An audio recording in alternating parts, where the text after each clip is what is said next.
พี่จะได้ว่ายามเมื่อจะซ่านมึงไปบอกบุญถัดหลวงปีนี้ม่วนคนลักรถกันก็คือโคมเด้อหั่นเอาแม่นบ่อ้าวก็แน่นอนนั่นมันออกข่าวอยู่เมื่อคืนนี่อีรถใหญ่ตำรวจไล่จับอยู่ก็คือโคมโว้ยหามือคือแน่ได้ไปลักรถใหญ่อยู่บนถาดหลวงเว้ยโอ้ยก็มันโง่ที่บ่มันจะไปลักอยู่หั่นน่ะกูก็ว่าอยู่แล้วมันโง่เว้ยเฮ้ยเดี๋ยวนี้กูมีเรื่องอยากมาเล่นนำมึงนี่มาโลดมึงอยากแน่ใดอยากมีเรื่องบ่มีเรื่องก็ล่อมึงเลยก็ได้สิเป็นหยังด้นเนี่ยเฮามันตีกันนี่ลองมึงกูก็บ่เก่งปานใดหรอกลองลงมือเว้ยหน่อยหนึงนี่หน่อยเดียวเท่านั้นนะมึงคือว่าตัวน้อยๆหนึงนี่เออเก่งกว่าย่านยันติชานี่เห็นบ่ตัวทงแมวนี่ยังมาตีกับกูโอ้ยนี่เห็นบ่เก่งกว่าย่านเลยในไหนกูมันเก่งมาแล้วอันนี้หนึง เฮ้ยบักหามเฮ้ยนี่ดีนะกูสัตว์หนามกูเตะหำมึงผอมเท่านี้หนึ่งบ่เฟื่อนเว้ยเฮ้ย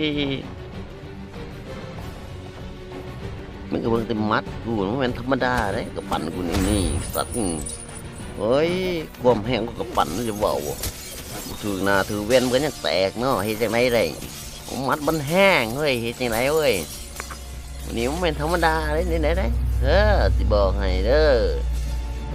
ตีขนาดไหนเอ้ยตัวนี้เนาะหยุดก่อนเว้ยกูตดก่อนอืมมาเลยโดดเออตดออกก่อนปะหามึงพอมีแห้งโอ้ยกูมาตัดคอมึงดีเลยกูเสียให้มึงเบิ่งเสือลากหางมันบ่แม่นธรรมดาเรียนจบมาทักแน่ละกงได้มวยละกงได้เสือลากหางเลยนี่มึงเจอเมียนมวยกูหลังจากกูตดแล้วนี่มันจะมีวิธีการมึงเข้ามามึงนะเขามาบักหามึงเอ้ยตีหย่ำซะบ่นี่ห่วยหามึงนำมานำแอวมาบักหามึงเอ้ยโอ้เก่งดีๆได้หน่อยพริกไทยได้นี่เว้ยหน่อยธรรมดาได้นี่เด้อโอ้แน่นอน หน่อยจะเกินวันนี้บอกโอ้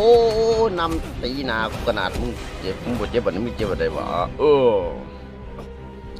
โอ้ยเจ็บดีนางเมียเอ้ยขนาดดีๆบ่เป็นหยังสู้เพื่อลูกเพื่อเมียมึงสูงมาโลดมึงเคยญาติโอ้เสือหลากหางสู้มันบ่ได้สูงใส่ต้องมวยใหม่มึงนี่นะมันหยาดสาอะไรนี่ไม่อัดกับไปนี่เฮ้ยเจ็บโหดเกินเว้ยจะได้เก่งดีบ่หามึงกระสอกหับเว้ยตัดคอมันก็บ่ได้เนาะเอานี่เห็นว่าเก่งแท้บ่นี้น้อยเดียวเท่านั้นหามเลยเนี่ยท่านี่กระดิ่งซอยมึงเด้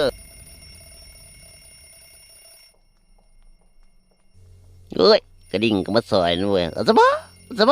หามกันขอมสบมันเหลวไปเนาะมาเห็นว่าเป็นคนมึงพินก็ได้เฮ็ดได้ก็คนพลานนะเว้ยห่วยมึงนี่เนาะมึงสิเมื่อยดีเด้อบ่ว่าเมื่อกี้ขอแรงน้ำกันก่อนบ่เฮ้ยบอกกูช่างหนามึงหวยถึงมาว่าแน่นบักฮาแดกดากมึงอยู่มึงพินมือหนาก็ไปเล่นน้ำเด้อ